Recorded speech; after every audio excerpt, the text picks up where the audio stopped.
কেউ যদি চায় যে বাচ্চাটা আমাকে দেন, আমি বড় করে দেবো বা ওকে অনেক উচ্চ শিক্ষিত করে দেবো, তাহলে আপনি কি করবেন? আমি বাচ্চা দিতে চাই না। আমি কষ্ট করে হলে 10 ভাইয়ের কাছে চায়, চিন্তা হলো আমি মানুষ করব, আমি নিজের পায়ে আমি নিজে গড়িয়ে তুলবো। হ্যাঁ, আমি প্রতিবন্ধী হয়েছি, ঠিক আছে, কিন্তু মানুষকে দেখিয়ে দিব যে আমার মতন হতভাগা কাউকে ভালো সন্তান কেন, নিজের পেট থেকে সন্তান কাউরি দিবা না। নিজে আমি একটা চাই চিন্তা হলে আমি ছেলেকে মানুষ করছি বা মানুষের মতন গড়িয়ে তুলবো, আশা করি।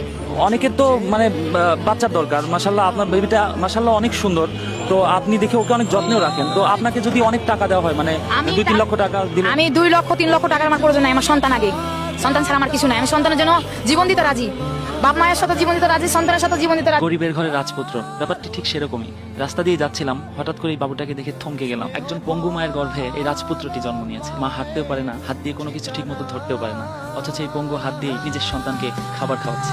এলোমেলো চুল যত্ন নিয়ে সরিয়ে, চুমু দিয়ে খুব চেপে বুকে জড়িয়ে, আঙুলে আঙুল ধরে রেখে জানাতে বিদায়।